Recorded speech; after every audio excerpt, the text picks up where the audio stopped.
আসসালামু আলাইকুম প্রিয় দর্শক, আজকে আমার মোরগগুলো অনেক দিন পর বিলে ছাড়ার পর দেখেন ওই পাশে সব সময় থাকে, এই পাশে কোনো সময় আসে না। যেহেতু ওই পাশে এখন পাট বড় হয়েছে, এই জন্য ওইখানে আউল, এই জন্য এইখানে হলো দোয়া, এই জন্য এই পাশে মোরগগুলো আইসা পড়ছে।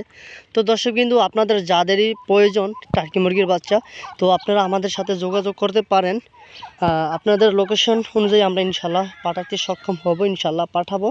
আমরা অল বাংলাদেশের 64টা জেলাতে আমরা সাপ্লাই দিয়ে থাকি, মোরগগুলো সেল দিয়ে থাকি। তো দর্শক কিন্তু আজকে দেখতে পাচ্ছেন মোরগগুলো আমাদের ওই গ্রাম থেকে এই গ্রামে চলে আসছে। দেখেন মানুষ বাড়িতে চলে যাইতেছে, তাড়াতাড়ি যা, বাড়িতে মোরগগুলো চলে আসছে।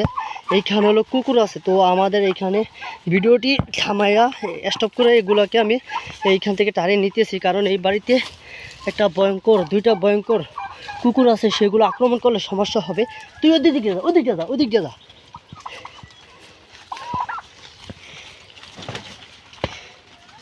দেখেন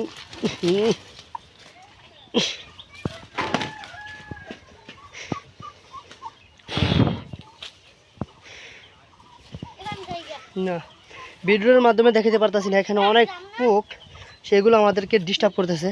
তো এগুলো আজকে অনেক চিপায় আইসা পড়ছে। তো দর্শক বিন্দু, এখানে এদেরকে রাখা যাবে না, আজকে আটকে রাখতে হবে, কারণ এদেরকে ছেড়ে আজকে খুবই হয়রান হয়েছি, ক্লান্ত।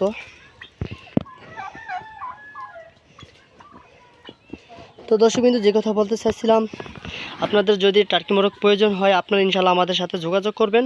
আপনাদের লোকেশন অনুযায়ী আমরা পৌঁছে দেব। ওই যে আমাদের ওইখানে একজন ধার করে রাখছি, আর এইখানে একজন, আর আমি এই পাশটাকে ভিডিও করতেছি, যাতে এদেরকে কোনো আক্রমণ না হয়, আক্রমণ যাতে না করতে পারে কোনো কিছু। তো দর্শক কিন্তু যে কথা বলতে চাইছিলাম সেটা হলো, আপনাদের যে কোনো বিদেশি জাতের যে কোনো মোরগের বাচ্চা প্রয়োজন, আমাদের সাথে যোগাযোগ করবেন, ইনশাল্লাহ আমরা আপনাদের লোকেশন অনুযায়ী পৌঁছে দিব। তো দর্শক বিন্দু, আমাদের কাছে আছে টার্কি মোরগ, ব্রাহ্মা, চিল্কি, কাদানাথ, ফিজেল, পুলিশ কাপ আছে, এবং আছে গিয়ে এই যে কি জানি মামিন, তিতির মুরগি, আর হলো কি এই যে সিলভার কোচিং আছে, দেশি মোরগ আছে।